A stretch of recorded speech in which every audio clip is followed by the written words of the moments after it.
A Agência Reguladora de Medicamentos e Alimentos dos Estados Unidos aprovou a primeira alternativa domiciliar, então, para o Papa Nicolau. Na prática, funciona como uma ferramenta de triagem para o câncer de colo de útero no país e oferece às mulheres uma opção que pode ser considerada menos dolorosa e também traumática desse exame tradicional. Aqui no Brasil, o câncer de colo de útero é um problema de saúde pública e com alta incidência, inclusive. O Instituto Nacional do Câncer estima que haja anualmente 17 mil novos casos, sendo o terceiro tipo de câncer dos que mais acometem as mulheres. Para saber um pouco mais sobre essa doença, eu vou conversar agora com a ginecologista e professora da Faculdade de Ciências Médicas da Santa Casa de São Paulo, Adriana Campaner. Doutora, uma ótima noite, é um prazer recebê-la aqui. Olá, Rafael, um prazer conversar com você e com todos sobre esse assunto muito importante que é o câncer de colo. Doutora, nós falávamos na redação agora à tarde sobre essa iniciativa dos Estados Unidos para fazer esse exame, de alguma forma, torná-lo um pouco mais acessível. Nesse instante, olhando para a nossa realidade aqui no Brasil, eu queria muito ouvir das senhoras, nós temos explicação e também literatura o suficiente, fundamentação para adotar essa prática. Em primeiro lugar, eu queria só comentar com todos aqui que foi aprovado pelo Ministério da Saúde, a Conitec, a implantação do teste de HPV aqui no nosso país. Então, antes a gente colhia o Papa Nicolau, só que ele é um teste que não detecta 100% dos casos, ele tem falha. E aí foi aprovado a introdução desse teste, que é feito como se fosse o Papa Nicolau, com uma escovinha.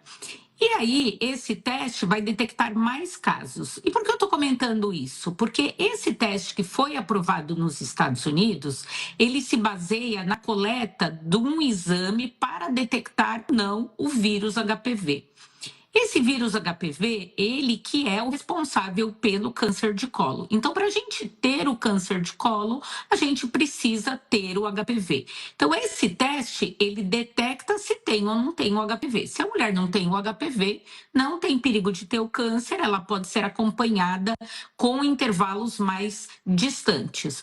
No entanto, quando ela tem o HPV, a gente precisa ir atrás para ver se ela tem alguma ferida que possa levar ao câncer.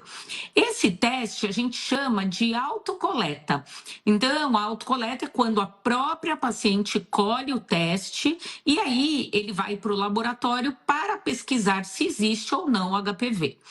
Esse teste já tem no Brasil, só que a gente tem que entender que lá nos Estados Unidos eles fizeram com um tipo, parece uma esponjinha. No entanto, nós temos aqui no Brasil disponível vários tipos de artefatos de coleta. Então, a gente tem um cotonete, a gente tem um que é uma vassourinha, a gente tem um que joga a aguinha lá dentro e tira a aguinha de novo. Só que aí, uma coisa que é indicado, esses testes, seriam para aquelas pacientes que têm dificuldade de acesso ao exame. Por exemplo, a gente está lá em Manaus, que tem dias de barco, regiões do interior, longínqua. Então, em vez da mulher ficar sem colher exame, ela colheria esse teste e se desse positivo, ela seria chamada.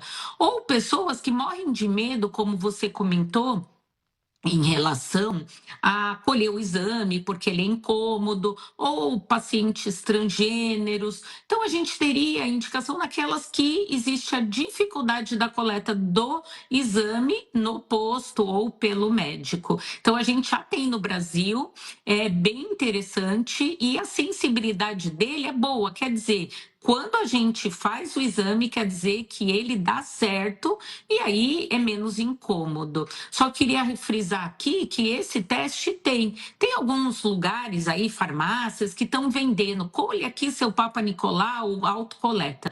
Tem que lembrar que não é qualquer teste. A pessoa tem que ir no laboratório, pegar esse cotonete e colher esse exame com o artefato daquele teste, daquele laboratório. Então, não dá para sair pegando o cotonete no toalete e fazendo o teste. Vai ser um sucesso, porque com isso, se Deus quiser, além do teste de HPV, eu acho que a gente vai conseguir diminuir o câncer de colo do útero no nosso país.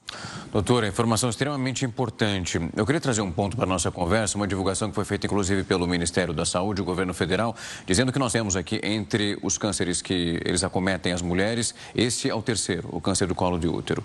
Eu queria muito ouvir da senhora se nós estamos acompanhando um movimento de crescimento, se é possível acompanhar nessa curva em relação aos casos. Um movimento contrário, que é de queda. Como vocês analisam esse movimento que nós estamos nesse momento em relação a esse tipo de câncer? Eu queria lembrar aqui, Rafael, que o câncer de colo, ele é totalmente prevenível.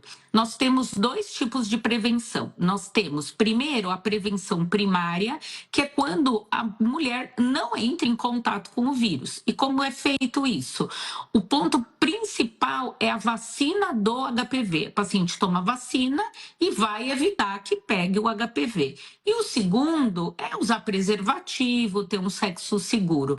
Então, nesse caso, a vacinação ela está abaixo da expectativa de as pessoas procurarem levarem seus filhos para a vacinação.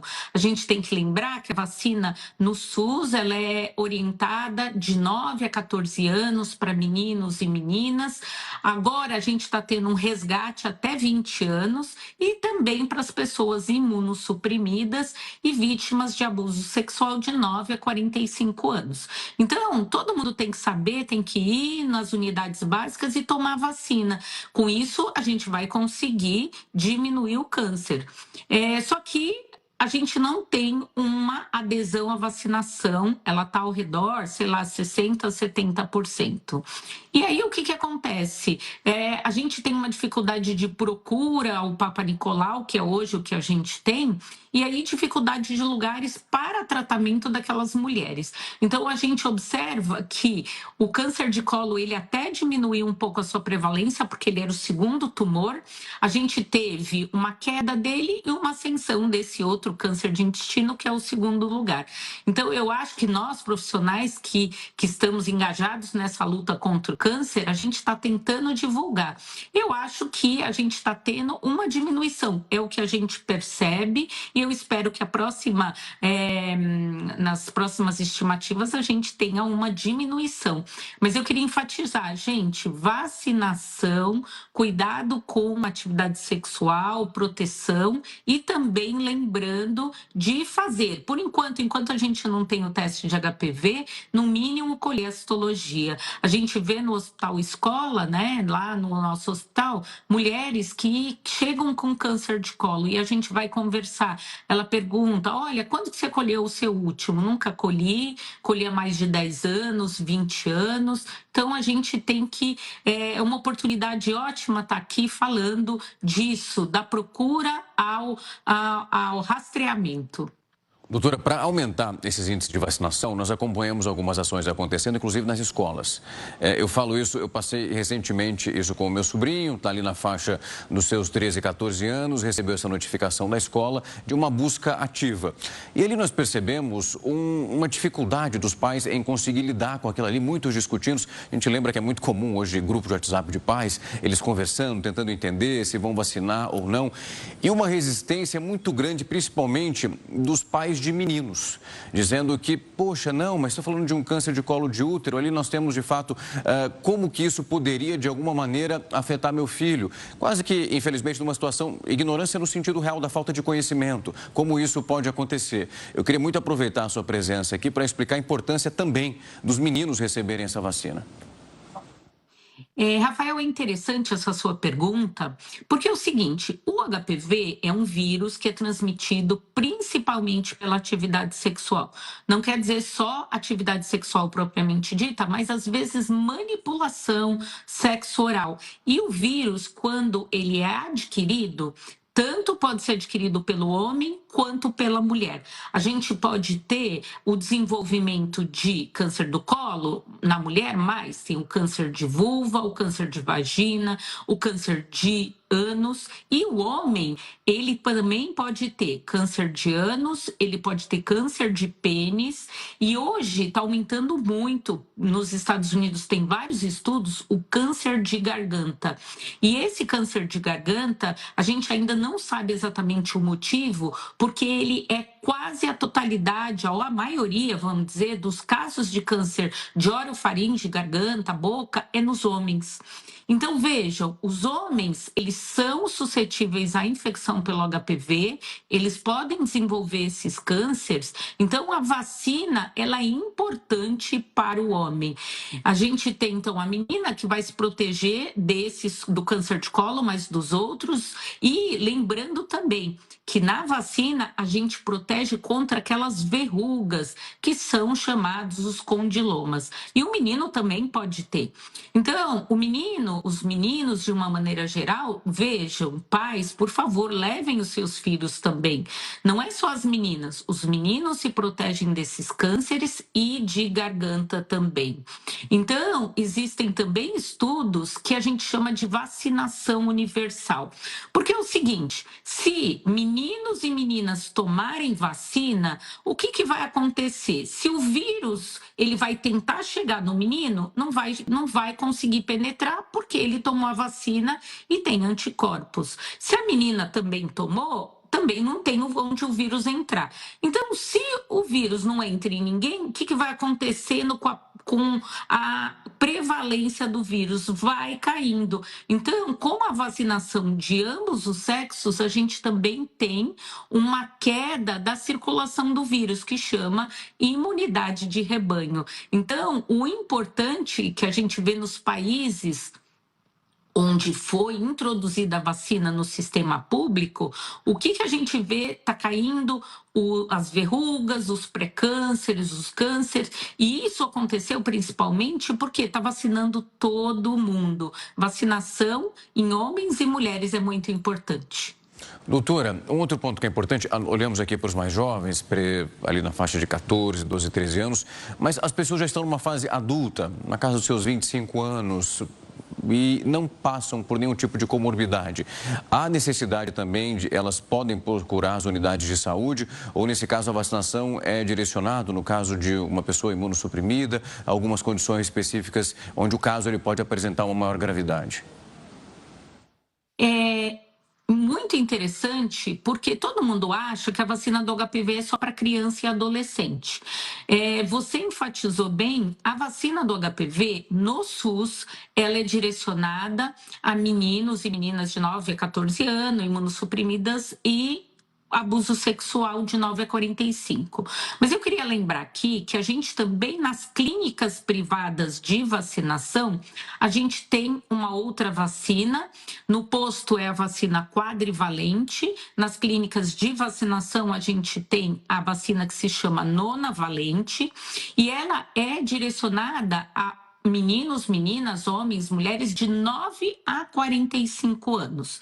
Então, isso significa o quê? Se você está na faixa etária do SUS, pelo menos vá lá, tome a sua vacina, aí a vacina é oferecida. Agora, uma pessoa que está suscetível, que não consegue tomar no SUS, pelas indicações, ela pode tomar na clínica de vacinação.